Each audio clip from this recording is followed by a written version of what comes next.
इस कार्यक्रम के पुण्यार्जक हैं श्री विमल चंद जैन, विनोद जैन, डॉक्टर विशाली जैन, डॉक्टर सोनिया जैन, तिलक जैन एवं बड़जात्या परिवार, दुर्ग, छत्तीसगढ़। भगवान से जो मांगो वो मिलता है,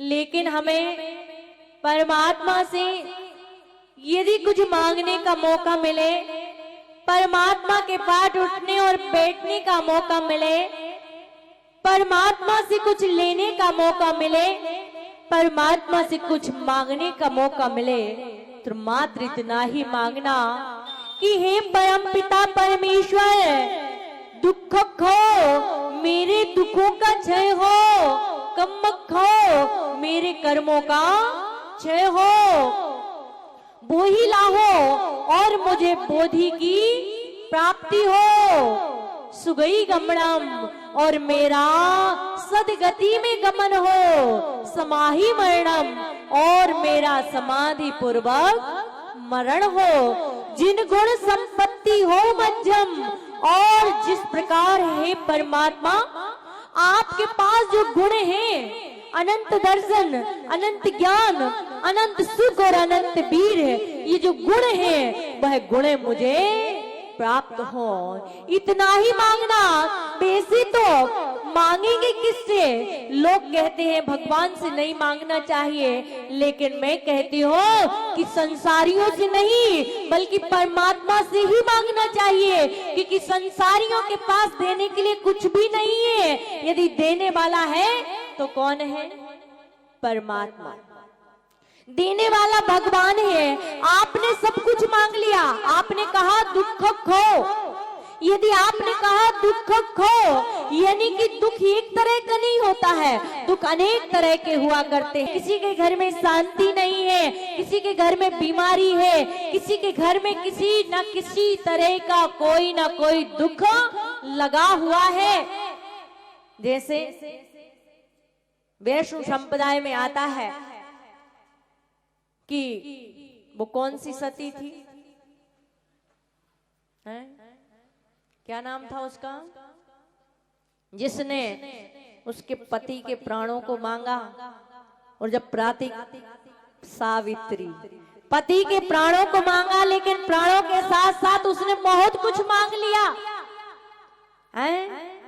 उसके पुत्र नहीं होते थे तो पुत्रों का जन्म भी मांग लिया, उसके सासू मां को दिखता नहीं था वो भी मांग लिया, और संपत्ति भी मांग ली। जब उसके पति का मरण होता है तो अपने पति की भीख मांगती कि मेरे पति को लौटा दो, लेकिन यमराज कहता है कि मैं तुम्हारे पति को नहीं लौटा सकता, उसके बदले तुम चाहे कुछ भी मांग लो। उसने कहा कि मेरी सासू मां अपने पोते को सोने के कटोरे में खीर खाते हुए देखे, अब निश्चित है कि उसके पुत्र भी नहीं था, सासू की आंख भी नहीं थी, सोने का कटोरा भी मिल गया, और जब पति होगा तभी तो पुत्र पैदा होगा, इसलिए उसने पति को भी मांग लिया, सोने के कटोरे को भी मांग लिया, सासू की आंखें भी मांग ली और पुत्र को भी मांग लिया, इतना सब कुछ मांग लिया। ऐसे जब हम कहते हैं दुख खो, तो बहुत सारे दुख हमारे जीवन में होते हैं। यदि दुख खो कहा तो सारे दुख, जितने भी प्रकार के दुख हैं, वो सारे के सारे दुखों का निवारण हो गया। और जब दुखों का निवारण होगा, ध्यान रखना कि यदि आपके घर में कोई बीमार है, आपके घर में यदि कोई अशांति है, आपके घर में यदि किसी प्रकार का रोग लगा हुआ है, या आपका व्यापार नहीं चल रहा है, तो आप मंदिर में जरूर बैठे रहते हैं, लेकिन पूजा में, भक्ति में मन नहीं लगता है, तुम भगवान से प्रार्थना करते हैं, हे परमात्मा मेरे दुखों का क्षय हो, और जब दुखों का क्षय हो जाएगा तो हमारा परमात्मा के कर्मों का क्षय तो अपने आप हो जाएगा। इसलिए जब भी मांगने का अवसर मिले तो परमात्मा से मात्र इतना ही मांगना, इतने में आपने सब कुछ मांग लिया। जिन गुणों की संपत्ति, जिनेंद्र भगवान के अंदर जो अनंत गुण हैं, उन सारे गुणों की संपत्ति को मांग लिया और समाधि मरण, और जिसका समाधि मरण हो जाता है नियम से उसका कुछ ही भवों में निर्वाण हो जाता है, कर्मों का क्षय करके वो निर्वाण को प्राप्त हो जाता है। परमात्मा की भक्ति भावों से, जितने भावों से, जितनी तन्मयता से हम करते हैं उतना फल हमें मिलता है। और निश्चित है भगवान हमारे कष्ट को दूर करते हैं, चाहे कैसा भी कष्ट हो। जब हम भक्ति करते हैं तो अपने आप हमारे कष्ट दूर हो जाते हैं। कहते हैं कि एक बार श्री कृष्ण रुक्मणी के साथ सीज पर बैठे हुए थे, वार्तालाप कर रहे थे। किसी बीच श्री कृष्ण उठ करके चलने लगते हैं, और जैसे ही चलने लगते हैं रुक्मणी कहती, प्रभु आप इस टाइम कहां जा रहे हैं? श्री कृष्ण कहते हैं मेरे भक्त के ऊपर संकट आया है, मेरे भक्त के ऊपर कष्ट आया है, और ऐसा कष्ट आया है लोग उसे मार रहे हैं, लोग उसे पत्थर से पीट रहे हैं। अच्छा, मैं अभी आया उसका दुख दूर करके। और जैसे ही श्री कृष्ण वहां से जाते हैं और जैसे ही वहां पर पहुंचते हैं तो उसे बीच जिसके ऊपर कष्ट था उसने भी, जो उसे पत्थर मार रहा था उसने भी मारने के लिए पत्थर उठा लिया। श्री कृष्ण वापस आ जाते हैं। रुक्मणी कहती इतने जल्दी अभी तो गए थे और वापस आ गए, क्या आपने कष्ट दूर नहीं किया? उन्होंने कहा कि मैं दूर करने तो गया था, लेकिन उसने पत्थर उठा लिया, और जब पत्थर उठा लिया तो अब मेरी आवश्यकता नहीं है। जब तक हम लड़ते रहते हैं तो परमात्मा नहीं आता, और जब हम लड़ना बंद कर देते हैं, जब हम प्रतिकार करना बंद कर देते हैं, तो हमारी सहायता करने परमात्मा भी हमारे पास आ जाते हैं। यानी कि हमारे कष्ट अपने आप दूर हो जाया करते हैं। इसलिए परमात्मा की भक्ति, परमात्मा की आराधना तन, मन और धन से हमें करना चाहिए। जैसे हम परमात्मा की आराधना करते हैं, यदि तन से करते हैं तो तन को फल मिलता है, मन से करते हैं तो मन को फल मिलता है, धन से करते हैं तो धन को फल मिलता है, वचनों से करते हैं तो वचन को फल मिलता है, मन से करते हैं तो मन को फल मिलता है। जैसा हम करते हैं वैसा हमें फल मिलता है। और यदि जिसका मिथ्या कर्म का उदय है, जिसके जीवन में, जिसके हृदय में मिथ्या का आगमन हो गया है, उसे कितने भी परमात्मा की भक्ति के अवसर मिले, कितनी भी भगवान की भक्ति करने की मौका मिलते हैं, उसके बावजूद भी उसका मन परमात्मा की भक्ति में नहीं करता, भगवान की भक्ति में नहीं लगता। और जब परमात्मा की भक्ति में मन नहीं लगता तो समझना कि हमारा अभी मिथ्या कर्म का उदय चल रहा है। यही वजह है कि हमें परमात्मा की भक्ति करने में मन नहीं लग रहा है, भगवान के द्वार पर जाने में मन नहीं लग रहा है, पूजन करने में मन नहीं लग रहा, जाने का मन नहीं होता है। और जिसका जाने का मन नहीं है, समझना कि अभी उसका कर्म तीव्र चल। और जो भव्य जीव होते हैं, जो सम्यक दृष्टि जीव होते हैं, उन्हें अवसर मिलता है और वो उस अवसर को चूकते नहीं है। कहते हैं कि जब रामचंद्र जी का 14 वर्ष का वनवास हुआ और उस वनवास के दौरान सीता का हरण हो गया, और जब सीता का हरण हुआ, जैसे ही सीता का हरण हुआ, पता चला कि रावण सीता को हरण करके ले गया है। और जब सीता को हरण करके ले गया है, राम पूरी सेना के साथ सीता को खोजने के लिए चलते हैं।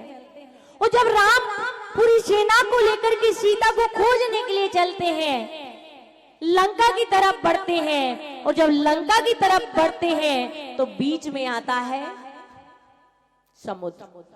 और जब बीच में समुद्र आता है, राम सोचते अब तो सीता का मिलना दुर्लभ है, अब सीता का मिल पाना, सीता को देख पाना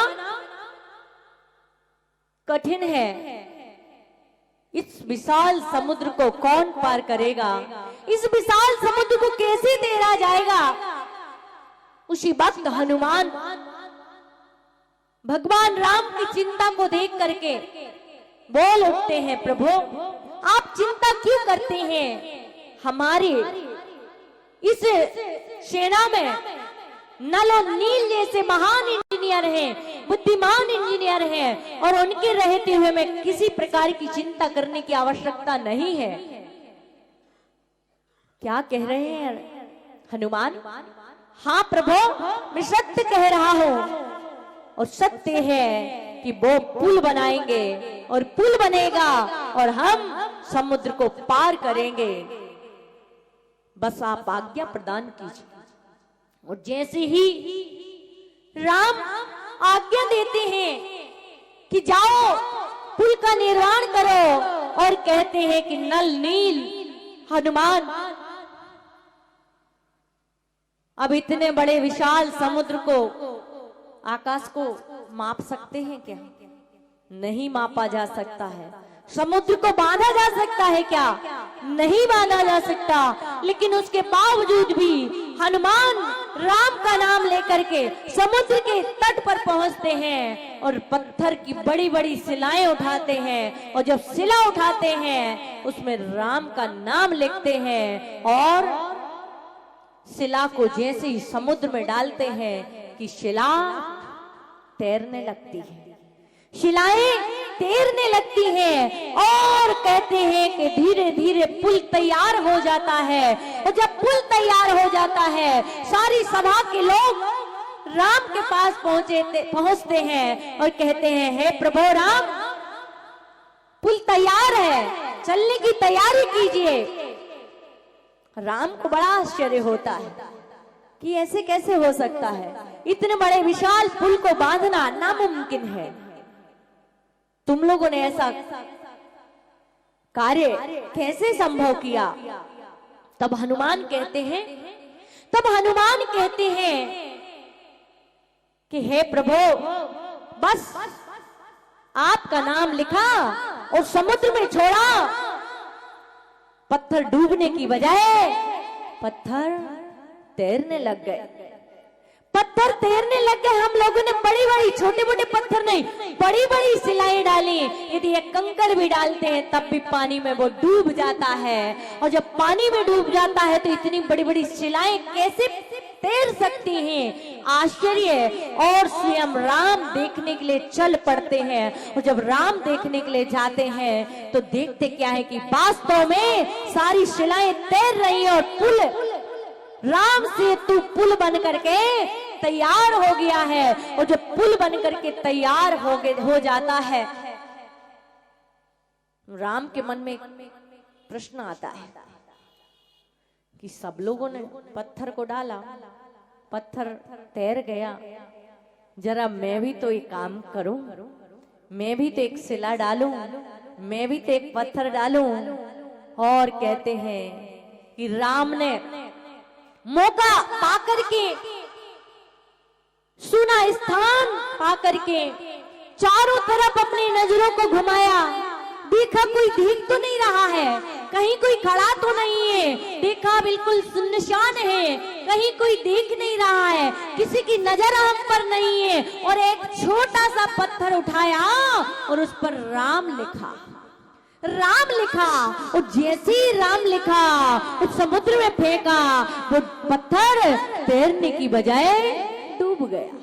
अब जैसे ही पत्थर डूबा, राम बड़े शर्मिंदा हुए, ऐसे कैसे हो सकता है? सब लोगों ने पत्थर डाले, तैर गए, और मैं तो राम हूँ, मैं स्वयं भगवान हूँ, उसके बावजूद भी मेरा पत्थर तैरने की बजाय डूब गया।